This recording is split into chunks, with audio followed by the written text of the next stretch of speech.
Good morning everyone, কেমন আছে সবাই? 10 মিনিট স্কুলের লাইভ ক্লাসে তোমাদের সবাইকে স্বাগতম জানাচ্ছি। আজকে আমাদের টপিক হচ্ছে উদ্ভিদ টিস্যু। উদ্ভিদ টিস্যু নিয়ে কথা বলার আগে সবার আগে আমি জানতে চাচ্ছি তোমরা কে কে আমাদের ক্লাসটা দেখছো। তোমরা খুব দ্রুত তোমাদের স্কুলের নামটা কমেন্টে লিখে দাও। ওকে, প্রথমে একটা প্রশ্ন করতে চাই, টিস্যু কাকে বলে? আমি জানি টিস্যুর সংজ্ঞাটা একটু বড়, সেজন্য আমিই বলে দিচ্ছি। টিস্যু কাকে বলে সেটা বলতে হলে আমাদের এই কয়টা জিনিস মাথায় রাখতে হবে। টিস্যু হচ্ছে একই রকম বা ভিন্ন রকম কোষের গুচ্ছ। আমি সবসময় বলি টিস্যু শব্দটার ক্ষেত্রে যেমন অনেকগুলো অক্ষর প্রয়োজন লিখতে হলে, ঠিক একইভাবে টিস্যু গঠন করতে হলেও অনেকগুলো কোষের প্রয়োজন। তো আমরা এখানে দেখতে পাচ্ছি এখানে আছে একই রকম বা ভিন্ন রকমের কোষ, অর্থাৎ টিস্যুতে যে কোষগুলো থাকবে সেগুলো একই রকম হবে অথবা ভিন্ন রকমের হবে। এরপরে আছে একসাথে অবস্থান করে, অর্থাৎ কোষগুলো একসাথে অবস্থান করবে। এরপরে আছে একই স্থান থেকে উৎপত্তি, একই স্থান থেকে কোষগুলো উৎপন্ন হবে। এরপরে আছে একই কাজ করবে, অর্থাৎ সবগুলো কোষ মিলে একটা নির্দিষ্ট কাজ করবে। যেমন পরিবহন টিস্যুতন্ত্রের কথা যদি আমরা চিন্তা করি, সেক্ষেত্রে আমরা জানি পরিবহনের ক্ষেত্রে কি হয়, মূল থেকে পাতাতে পানি পরিবাহিত হয়ে যাচ্ছে অথবা পাতা থেকে পুরো দেহে খাদ্য ছড়িয়ে পড়ছে, তাই তো? সেক্ষেত্রে কি একটা কোষ কাজ করে না, সবগুলো কোষ মিলে একটা নির্দিষ্ট কাজ করে। ওকে, সো তোমরা যারা লাইভ ক্লাসে আছো তারা খুব দ্রুত তোমাদের ফ্রেন্ডদেরকে মেনশন করে দাও, ভিডিওটা শেয়ার করে দাও, যাতে করে সবাই মিলে একসাথে লাইভ ক্লাসটা করতে পারি। তো আমরা দেখতে পেলাম টিস্যু কাকে বলে বা টিস্যুর বৈশিষ্ট্যগুলো কি কি। এখন আসো প্রথম প্রশ্ন, আরেকটি প্রশ্ন, ভাজক টিস্যু কি? ভাজক টিস্যু শব্দটা শুনলে কি মনে হয়? ভাজক টিস্যুর কোষগুলো বিভাজিত হতে পারবে, তাই না? এখন আসো ভাজক টিস্যুর বৈশিষ্ট্যগুলো নিয়ে কথা বলি। এই যে তোমরা ছবিটা দেখতে পাচ্ছ, এখানে অনেকগুলো কোষ আছে, তাই না? এগুলো হচ্ছে সব ভাজক টিস্যু। এখন এখানে দেখো, এখানে যে কোষ প্রাচীরটা আছে সেটা খুবই পাতলা। তারপর যদি একটু ভেতরে ঢোকো, দেখো অনেক সাইটোপ্লাজম, অর্থাৎ খুব ঘন সাইটোপ্লাজমটা।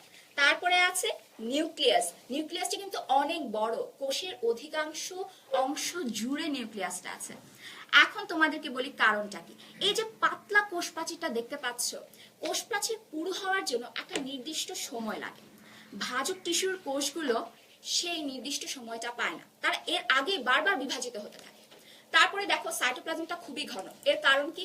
কারণ কোষ বিভাজিত হওয়াটা কি একটা শারীরবৃত্তীয় প্রক্রিয়া। এখন এই প্রক্রিয়াটার জন্য অনেক সাইটোপ্লাজমের প্রয়োজন হয়। আর নিউক্লিয়াসটা কেন বড় দরকার? যখন একটা কোষ থেকে ভেঙে দুটো ছোট অপত্য কোষ তৈরি হবে, তাদের মধ্যেও তো কাজ করা লাগবে, সেই জন্য যথেষ্ট পরিমাণ নিউক্লিয়ার বস্তু প্রয়োজন। সেজন্য মাতৃকোষটাতে বড় একটা নিউক্লিয়াস থাকে, অধিক পরিমাণে নিউক্লিয়ার বস্তু থাকে। এরপরে দেখো এখানের কোষগুলোর মধ্যে কোনো আন্তঃকোষীয় ফাঁকা স্থান দেখতে পাচ্ছ না। কারণ হচ্ছে আন্তঃকোষীয় ফাঁকা স্থান তৈরি হতে হলেও একটা নির্দিষ্ট সময়ের প্রয়োজন। ভাজক টিস্যুর ক্ষেত্রে সেই সময়টা লাগে না। এখন তোমাদের যদি কোনো প্রশ্ন থাকে ভাজক টিস্যু নিয়ে, খুব দ্রুত কমেন্টে লিখে ফেলো। এরপরে আসো স্থায়ী টিস্যু নিয়ে কথা বলি। ভাজক টিস্যুর বৈশিষ্ট্যগুলো ঠিক উল্টোই হচ্ছে স্থায়ী টিস্যু। স্থায়ী টিস্যু তাহলে বৈশিষ্ট্যগুলো আমরা কি কি বলতে পারি? স্থায়ী টিস্যুর বৈশিষ্ট্যগুলোর মধ্যে তাহলে থাকবে কোষ প্রাচীরটা পুরো হবে, কারণ তারা অনেক সময় পাবে। এছাড়া তাদের মধ্যে আন্তঃকোষীয় ফাঁকা স্থান দেখতে পাওয়া যাবে, তাই না? যেহেতু তারা অনেক সময় ধরে পরিণত হতে পারছে, তাদের সাইটোপ্লাজম এত বেশি ঘন হওয়ার প্রয়োজন হবে না এবং তাদের নিউক্লিয়াসটা ছোট হবে এবং কোষ গহ্বর থাকবে। ভাজক টিস্যুর ক্ষেত্রে কি আমরা কোনো কোষ গহ্বর দেখতে পাচ্ছিলাম না, কারণ কোষ গহ্বর তৈরি হতেও একটু সময় লাগে। তবে ভাজক টিস্যুতে মাঝে মাঝে ছোট ছোট কোষ গহ্বর দেখা যায়। স্থায়ী টিস্যুর ক্ষেত্রে অনেক বড় দেখা যায় কোষ গহ্বরটা, কারণ বেশি সময় ধরে সেটা বাড়তে পারে এবং টিস্যুর যে কোষগুলো থাকে সেই কোষগুলোর অধিকাংশ অংশ জুড়ে কোষ গহ্বরটা অবস্থান করে। এরপরে আসো আমরা টিস্যুর শ্রেণী বিভাগ নিয়ে কথা বলি। টিস্যুর শ্রেণী বিভাগের মধ্যে প্রথমে আছে সরল টিস্যু। সরল টিস্যুর বৈশিষ্ট্যগুলোর মধ্যে আমরা দেখতে পাচ্ছি একই রকমের কোষ, প্যারেনকাইমা, কোলেনকাইমা, স্ক্লেরেনকাইমা, এই তিনটা হচ্ছে এটার শ্রেণী বিভাগ। এখন বলি সরল টিস্যুতে কেন আমি লিখলাম একই রকমের কোষ। প্রথমে যখন আমি বলছিলাম টিস্যুর মধ্যে অনেকগুলো কোষ থাকে, তারা একই রকম অথবা ভিন্ন রকমের হবে। সরল টিস্যুর ক্ষেত্রে যে কোষগুলো থাকবে সেগুলো একই রকমের হবে, অর্থাৎ দেখতে একই রকম হবে। একটা কোষ যদি ডিম্বাকার হয় সবগুলোই ডিম্বাকার হবে, একটা যদি ষড়ভুজাকৃতির হয় সবগুলো ষড়ভুজাকৃতিরই হবে। সরল টিস্যুর মধ্যে কি কি ভাগ আমরা দেখতে পাই? প্যারেনকাইমা, কোলেনকাইমা এবং স্ক্লেরেনকাইমা। এখন আসো আমরা প্যারেনকাইমার বৈশিষ্ট্য নিয়ে আলোচনা করি। প্যারেনকাইমার কোষগুলো হয় ডিম্বাকৃতি অথবা গোলাকার। এবং তোমাদের আরেকটি কথা বলে রাখি, আমরা যে বিভাজনটা করছি এখন সেটা কিন্তু স্থায়ী টিস্যু। সরল টিস্যু স্থায়ী টিস্যুর কোষ বিভাজন, স্থায়ী টিস্যুর অংশ। এখন আসো আমরা প্যারেনকাইমা নিয়ে আলোচনা করি। প্যারেনকাইমার ক্ষেত্রে তোমাদের কি মনে হয়, প্যারেনকাইমার কোষগুলো জীবিত না মৃত? তোমরা কমেন্টে দ্রুত লিখে দাও, জীবিত বা মৃত। ওকে, প্যারেনকাইমার কোষগুলোর ক্ষেত্রে আসলে কোষগুলো জীবিত হয়। জীবিত হওয়ার অর্থ কি? প্রোটোপ্লাজম পূর্ণ হবে, তাই না? প্রোটোপ্লাজম হচ্ছে আসলে জীবনের সমতুল্য বলা হয়। প্রোটোপ্লাজম থাকা মানে জিনিসটা জীবিত, এ কারণে প্যারেনকাইমার কোষগুলো জীবিত। এরপরে দেখো পাতলা কোষ প্রাচীর এবং আন্তঃকোষীয় ফাঁকা স্থান আছে। ছবিটাতে দেখতে পাচ্ছি আন্তঃকোষীয় ফাঁকা স্থান আছে এবং কোষ প্রাচীরটা পাতলা। এখন তোমাদের মনে একটা প্রশ্ন আসতে পারে যে স্থায়ী টিস্যুর ক্ষেত্রে আমরা তো পড়ছিলাম যে স্থায়ী টিস্যুর কোষ প্রাচীরটা একটু মোটা হবে, কেন প্যারেনকাইমার ক্ষেত্রে পাতলা? তোমাদের মনে রাখতে হবে স্থায়ী টিস্যু আসলে কিভাবে তৈরি হয়। প্রথমত সেটা একসময় ভাজক টিস্যুই ছিল, তাই তো? পরবর্তীতে সেটা নির্দিষ্ট সময় যাওয়ার পরে স্থায়ী টিস্যুতে পরিণত হয়। প্যারেনকাইমাটা ভাজক টিস্যু থেকে ধীরে ধীরে প্যারেনকাইমা কোষে পরিণত হতে থাকে। এ কারণে তখনও তাদের কোষ প্রাচীর অত মোটা হতে পারে না, এ কারণে তাদের কোষ প্রাচীরটা পাতলা। এরপরে আসো আমরা আলোচনা করি কোলেনকাইমা নিয়ে।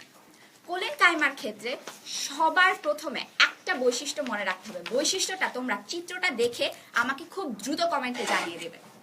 চিত্রটা দেখতে পাচ্ছ কোলেনকাইমার?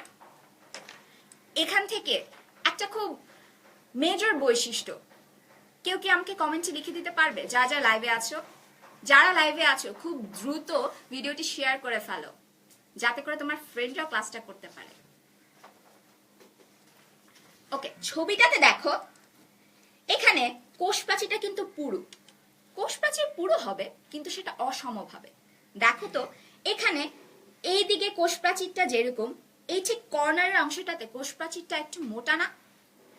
এর অর্থই হচ্ছে অসমভাবে পুরু কোষ প্রাচীর। এই কোষগুলো কিন্তু জীবিত হবে, এদের প্রোটোপ্লাজম থাকবে, অবশ্যই থাকবে।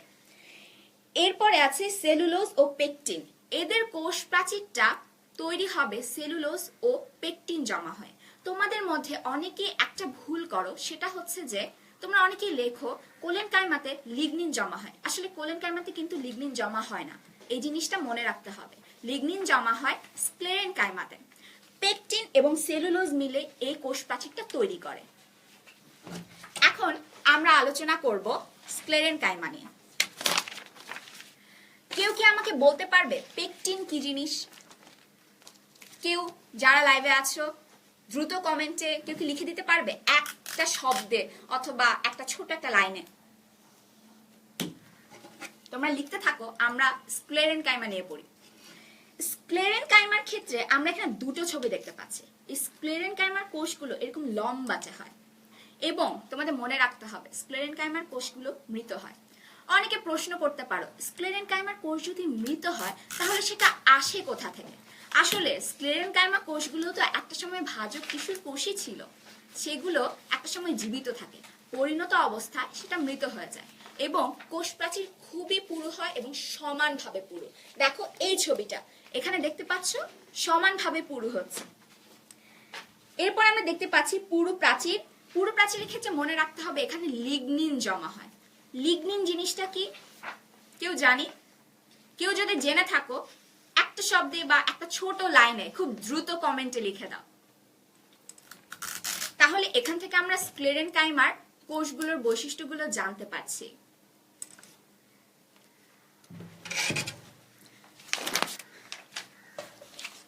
তারপরে আসো ক্ষেত্রে আমরা দুটো ভাগ দেখতে পাই, একটা হচ্ছে ফাইবার এবং আরেকটা হচ্ছে স্ক্লেরাইট। তোমাদের মনে অনেকের প্রশ্ন থাকে স্ক্লেরাইট জিনিসটা কিরকম। ফাইবারটা এরকমই দেখতে, চিকন হয়, মৃত হয় কোষগুলো এবং কূপযুক্ত থাকে, প্রচুর কূপ থাকবে, ছোট ছোট ছিদ্র থাকবে সেখানে। এবং স্ক্লেরাইডের ক্ষেত্রে কোষটাকে যদি আমরা প্রস্থচ্ছেদ করি তাহলে এটা চিত্রটা ঠিক এরকম দেখা যায়। এখন প্রশ্ন হচ্ছে ফাইবারটা কোথায় থাকে, স্ক্লেরাইড কোথায় থাকে? ফাইবার অর্থ কি? আঁশ না? আমরা ফাইবারটা কোথায় পাবো তাহলে? পাটের আঁশে বা যে কোনো আঁশ জাতীয় উদ্ভিদের মধ্যে ফাইবারটা আমরা দেখতে পাই। আর স্ক্লেরাইডকে বলা হয় স্টোন সেল। নামটা শুনে কি মনে হচ্ছে? স্টোন সেল মানে কি? পাথরের মতো হবে, শক্ত কিছু একটা হবে। নগ্নবীজ উদ্ভিদের ক্ষেত্রে যেই বীজগুলো আমরা দেখতে পাই, বীজের যে ত্বকটা থাকে না, সেই ত্বকটা অনেক শক্ত হয়। শক্ত হওয়ার মানে হচ্ছে সেখানে স্ক্লেরাইডটা থাকে। আমাদের স্ক্লেরেনকাইমাটা সেখানে স্ক্লেরাইড রূপে থাকে। এ নিয়ে কারো কোনো প্রশ্ন আছে? প্রশ্ন থাকলে খুব দ্রুত কমেন্টে জানিয়ে দাও।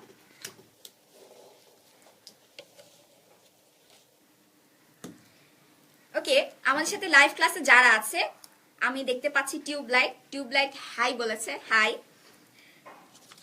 তারপর আছে রেহমান স্বপ্ন বলেছে নো। কোন প্রশ্নের কারণে নো বলেছো আমি ঠিক বুঝতে পারিনি। একজন লিখেছে হোয়াট ইজ পেকটিন।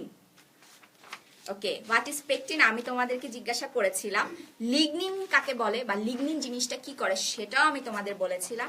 তোমরা যারা লাইভ ক্লাসটা দেখছো খুব দ্রুত শেয়ার করে দাও, যাতে তোমাদের সব ফ্রেন্ডরা লাইভ ক্লাসটা করতে পারে। ছোট্ট একটা লাইভ ক্লাস যাতে কেউ মিস না করে। এখন আসো তোমাদেরকে বলি পেকটিন কি। পেকটিন হচ্ছে এমন একটা বস্তু যেই বস্তুগুলো অনেকগুলো কোষকে একত্রে বেঁধে রাখে, অনেকটা আঠার মতো কাজ করে। এটা হচ্ছে পেকটিন। আর লিগনিন হচ্ছে দুটো কোষের মাঝখানে যে ফাঁকা স্থানগুলো থাকে না, সেই স্থানগুলোকে তারা ভরে দেয়। পুরোটা ভরে দেওয়ার ফলে ওই জিনিসটা দৃঢ় হয়ে যায়, শক্ত হয়ে যায়। এজন্য বলা হয় লিগনিন আসলে কাষ্ঠল ভাবের জন্য দায়ী। ডিজে পিথাগোরাস বলছে হাই আপু, হাউ আর ইউ? আমি ভালো আছি। ওকে, তোমরা যারা আছো শেয়ার করে দাও খুব দ্রুত। ওকে, তোমাদের যে জিনিসটা প্রথমে আসলে বলা হয়নি সেটা হচ্ছে যে স্থায়ী টিস্যুর শ্রেণী বিভাগটা সরল, জটিল এবং ক্ষরণকারী। স্থায়ী টিস্যু শ্রেণী বিভাগে সরল টিস্যু আছে, জটিল টিস্যু আছে, ক্ষরণকারী টিস্যু আছে। সরল টিস্যু নিয়ে আমরা আলোচনা করে ফেলেছি, এখন আমরা আলোচনা করব জটিল টিস্যু নিয়ে। সরল টিস্যুর ক্ষেত্রে কি বলেছিলাম? কোষগুলো একই রকম হবে, তাই না? জটিল টিস্যুর ক্ষেত্রে কোষগুলো একই রকম হবে না, অর্থাৎ ভিন্ন ধরনের কোষগুলো মিলে জটিল টিস্যুটা গঠন করবে। কথাটা অনেক সহজ না? টিস্যুর কোষগুলো ভিন্ন রকমের হবে। এখন আসো জটিল টিস্যুর মধ্যে কি কি আছে। জাইলেম আছে, ফ্লোয়েম আছে। প্রথমে বলি জাইলেম কি। জাইলেম হচ্ছে মূল থেকে পাতাতে খাদ্য তৈরির জন্য যা যা কাঁচা মাল প্রয়োজন সবকিছু পরিবহন করে নিয়ে যায়। পানি হোক, খনিজ লবণ হোক, সবকিছু সে নিয়ে যাবে। এবং ফ্লোয়েম হচ্ছে পাতাতে যে খাদ্যটা তৈরি হলো সেটা পুরো দেহে সেই কাজে সাহায্য করবে হচ্ছে ফ্লোয়েম। যদি মূলের কোনো একটা জায়গাতেও খাবারের প্রয়োজন হয় সেটাও কিন্তু ফ্লোয়েমের মাধ্যমেই আসবে। অনেকে কিন্তু ভুল করো, তোমরা অনেকে ভাবো মূল মানেই হচ্ছে জাইলেম, পাতা মানেই হচ্ছে ফ্লোয়েম। না, জাইলেম ফ্লোয়েম পুরোটা গাছের শরীর জুড়েই থাকবে। এই দুটো মিলে হচ্ছে পরিবহন টিস্যু। এখন আসো আমরা জাইলেম নিয়ে আলোচনা করি। জাইলেমের চারটা অংশ: tracheid, vessel, xylem parenchyma, xylem fibre. এখন আসো ট্রাকিট কি। ট্রাকিট হচ্ছে একটা লম্বাটে কোষ এবং সেই কোষের গায়ে কূপ থাকে। ট্রাকিট কিন্তু সব ধরনের উদ্ভিদে থাকবে, কিন্তু পরবর্তীতে যে ভেসেলের কথাটা বললাম সেটা কিন্তু সব উদ্ভিদে থাকবে না, এটা আমরা আলোচনা করব। এখানে যে ছবিটা দেখতে পাচ্ছ এটা হচ্ছে ট্রাকিটের ছবি, এবং এখানে দেখো ছোট ছোট যে গোল গোল অংশ এগুলো আসলে ছিদ্র বা কূপ। বৈশিষ্ট্যের মধ্যে দেখো লেখা আছে লম্বা, দেখতেই পাচ্ছি একটা লম্বা একটা কোষ। এরপর আছে সরু প্রান্ত, প্রান্ত দুটো মিলে এভাবে লেগে যাচ্ছে। তারপর আছে লিগনিন যুক্ত, এই কোষটাতে লিগনিন জমা হবে তার প্রাচীরটা জুড়ে। তারপরে এটা কি কি কাজ করে? পরিবহন এবং দৃঢ়তা প্রদান। পরিবহনের কাজটাও সে করতে পারে এবং লিগনিন যুক্ত হওয়ার কারণে সে দৃঢ়তা প্রদানও করতে পারে। বুঝতে পারছি তো ব্যাপারটা? এরপরে আসো ভেসেল নিয়ে আলোচনা করি। ভেসেল আসলে একটার উপর একটা মিলে একটা পাইপের মতো অংশ গঠন করে। কিভাবে করে সেটা ছবি দেখলেই তোমরা খুব সহজে বুঝে যাবে। এই যে ছবিটা দেখতে পাচ্ছি এটা হচ্ছে ভেসেলের চিত্র। ভেসেলের চিত্রের মধ্যে আমরা দেখছি একটা নলের মতো অংশ, তাই না? এখন দেখো এরকম একটা নলের মতো অংশ আরেকটা যদি উপরে বসে একটা পাইপের মতো অংশ গঠন হয়ে যাবে। তাই ভেসেলটা একটা নলের মতো এবং বৈশিষ্ট্যের মধ্যে দেখো পরিবহন করে, দৃঢ়তা প্রদান করে। এখানেও লিগনিন জমা হয়, এ কারণে দৃঢ়তা প্রদান করতে পারে এবং পরিবহনে সাহায্য করে। আরেকটা কথা লেখা আছে নগ্নবীজী উদ্ভিদে নেই। তোমাদেরকে তখন বলছিলাম ট্রাকিড সব উদ্ভিদে থাকে, কিন্তু ভেসেল সব উদ্ভিদে থাকে না। ভেসেল নগ্নবীজী উদ্ভিদে থাকে না। নগ্নবীজী উদ্ভিদে যেহেতু থাকে না, তাই নগ্নবীজী উদ্ভিদের ক্ষেত্রে ট্রাকিড হচ্ছে তাদের প্রধান একটা কোষ যেটা জাইলেমের পরিবহনে সাহায্য করবে, জাইলেম হিসেবে কাজ করবে। এখন আসো আমরা আলোচনা করব জাইলেম প্যারেনকাইমা নিয়ে। নামটা শুনে কি মনে হয়? কোষগুলো কি হবে? প্যারেনকাইমা কোষ। প্যারেনকাইমা কোষ যদি হয় তাহলে কোষের বৈশিষ্ট্যটা ঠিক প্যারেনকাইমার মতো। কোষগুলো ডিম্বাকার হবে বা গোলাকার হবে, আন্তঃকোষীয় ফাঁকা স্থান থাকবে এবং প্রোটোপ্লাজম পূর্ণ হবে, কোষ প্রাচীরটা পাতলা হবে। এখানে দেখো প্যারেনকাইমাকে কি বলা হচ্ছে? উড প্যারেনকাইমা বলা হচ্ছে। এটা কিন্তু মনে রাখা প্রয়োজন যে জাইলেম প্যারেনকাইমাকে উড প্যারেনকাইমা বলা হয়। এরপরে আছে প্রাচীর পুরু বা পাতলা। আচ্ছা, আমি তোমাদের বলছিলাম প্যারেনকাইমা হওয়ার কারণে প্রাচীরটা পাতলা হবে, প্রাচীরটা কিন্তু পুরু হতে পারে। কখন পুরু হতে পারে? উদ্ভিদের যখন সেকেন্ডারি বৃদ্ধি হবে সেই সময় যেই জাইলেম প্যারেনকাইমা তৈরি হবে তাদের প্রাচীরগুলো পুরু দেখা যায়। এরপরে এদের কাজের মধ্যে আছে খাদ্য সঞ্চয়, পানি পরিবহন। জাইলেম প্যারেনকাইমা খাদ্য সঞ্চয় করতে পারে, পানি পরিবহনও করতে পারে। কেন বলো তো? কারণ সেটা প্যারেনকাইমা জাতীয় কোষ। ওকে, আমাদের সাথে কে কে আছে? আমাদের সাথে আছে Kanka Sen Gupta. What is stone cell? Stone cell হচ্ছে স্ক্লেরাইট। স্ক্লেরেনকাইমার একটা প্রকারভেদ। স্ক্লেরাইটকে আমরা স্টোন সেল বলছি। তোমরা যারা ভিডিওটা দেখছো খুব দ্রুত শেয়ার করে দাও যাতে কোনো ফ্রেন্ড ভিডিওটা মিস না করে। এরপর আছে একজন লিখেছে পানি পরিবহন। খুব সম্ভবত তুমি জাইলেমের কাজটা লিখতে চেয়েছিলে। ওকে, এরপরে আসো আমরা আলোচনা করি জাইলেম ফাইবার নিয়ে। জাইলেম ফাইবারকে বলা হচ্ছে উড ফাইবার। আমরা জাইলেম প্যারেনকাইমা কি পেয়েছিলাম? Wood parenchyma. জাইলেম ফাইবার হচ্ছে উড ফাইবার। এরপরে আছে দ্বিবীজপত্রী উদ্ভিদে। জাইলেম ফাইবারটা দ্বিবীজপত্রী উদ্ভিদে আমরা দেখতে পাই। কাজের মধ্যে আছে পরিবহন এবং দৃঢ়তা প্রদান। যেহেতু ফাইবার হলে কি হবে? সেটা স্ক্লেরেনকাইমা কোষ হবে, রাইট? সেজন্য সেটা দৃঢ়তা প্রদান করতে পারবে এবং একই সাথে সেটা কিন্তু পরিবহনও করতে পারবে, পরিবহনের সাহায্য করবে। পানি, খনিজ লবণ এগুলো সে পরিবহন করতে পারবে। তো এটা ছিল আমাদের জাইলেম নিয়ে আলোচনা। এখন আসলে আমরা ফ্লোয়েম নিয়ে আলোচনা করি। ফ্লোয়েম কি বলেছিলাম? পাতায় প্রস্তুতকৃত যে খাদ্যটা থাকবে সেটাকে পুরো দেহে ছড়িয়ে দেবে। এখন আসলে ফ্লোয়েমে কি কি অংশ আছে সেটা আমরা দেখে নিই। ফ্লোয়েমের অংশও চারটা। একটা হচ্ছে সিভ নল, সঙ্গী কোষ, ফ্লোয়েম প্যারেনকাইমা, ফ্লোয়েম ফাইবার। এখন সিভ নলটা কি? সিভ নলটা দেখতে আসলে অনেকটাই ভেসেলের মতো। ভেসেলটা যেরকম ছিল একটা নলের মতো, সিভ নলটাও দেখতে এরকম। নামই তো সিভ নল, তাই না? দেখতে তো অবশ্যই নলের মতোই হবে, রাইট? ওকে, সিভ নলের ক্ষেত্রে তোমাদের যেটা মনে রাখতে হবে, একটার পর একটা সিভ কোষ আসলে মিলে সিভ নলটা গঠন করবে। আমরা যদি চিত্রটা দেখি, এখানে দেখো ছোট যে অংশটা দেখতে পাচ্ছ এটা হচ্ছে এক একটা সিভ কোষ, এক একটার উপরে একটা বসে সিভ নল তৈরি করছে এবং এদের সংযোগস্থলে একটা লাল অংশ দেখতে পাচ্ছ না? এটাকে বলে সিভ প্লেট। এখানে চালুনির মতো অংশ থাকে, এ কারণে নামটা আসলে সিভ এসেছে। সিভ অর্থ কি? চালুনি না? এ কারণে নামটা এরকম। এরপরে দেখো এটা লিগনিন যুক্ত হবে এবং নিউক্লিয়াস নেই। এটা সবচেয়ে ইন্টারেস্টিং বিষয়। কোষটা কিন্তু জীবিত, কিন্তু এতে নিউক্লিয়াস নেই। তবে তোমাদের অনেকের ধারণা এটা হয়তো শুরু থেকে নিউক্লিয়াস থাকে না। আসলে শুরুতে নিউক্লিয়াস থাকে, যখন পরিণত অবস্থায় যায় তখন সেখানে নিউক্লিয়াসটা থাকে না। তাহলে উদ্ভিদের ক্ষেত্রে কোন কোষটা নিউক্লিয়াস বিহীন অথচ জীবিত বলো তো? তোমরা কমেন্টে খুব দ্রুত লিখে দাও, লিখে জানাও আমাকে। এগুলো কিন্তু ছোট ছোট প্রশ্ন, তাই না? খুব সহজ সহজ কিছু প্রশ্ন। এরপরে আসো সঙ্গী কোষ নিয়ে কথা বলি। নাম শুনে কি বুঝতে পারছি? সঙ্গী কোষ। সে কারো একজনের সঙ্গী, কারো একজনের সাথেই সবসময় থাকবে। এই চিত্রটার মধ্যে দেখো, এই যে নীল যে কোষটা দেখতে পাচ্ছ লম্বা, এই কোষটা হচ্ছে সঙ্গী কোষ।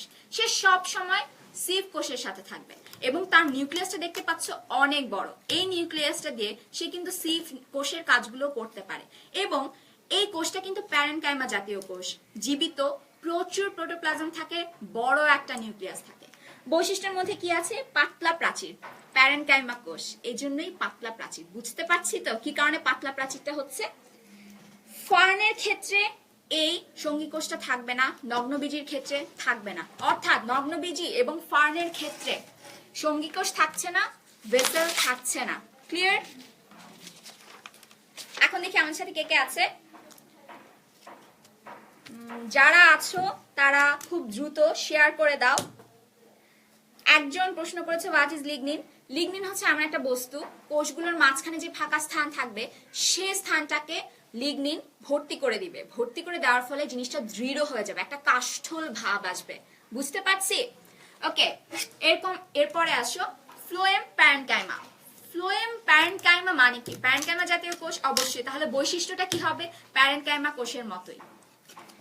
এরপরে আছে খাদ্য সঞ্চয়। প্যারেনকাইমা কিন্তু খাদ্য সঞ্চয় করতে পারে এবং অবশ্যই পরিবহন করতে পারে। ফ্লোয়েম প্যারেনকাইমার ক্ষেত্রে সেম, তারা খাদ্য সঞ্চয় করবে, পরিবহন করবে। একবীজপত্রী উদ্ভিদে ফ্লোয়েম প্যারেনকাইমা থাকবে না। ক্রস দেখতে পাচ্ছি, তার মানে থাকবে না। বৈশিষ্ট্যগুলো খুব সহজ না? ওকে, এরপরে আসো আমরা ফ্লোয়েম ফাইবার নিয়ে কথা বলি।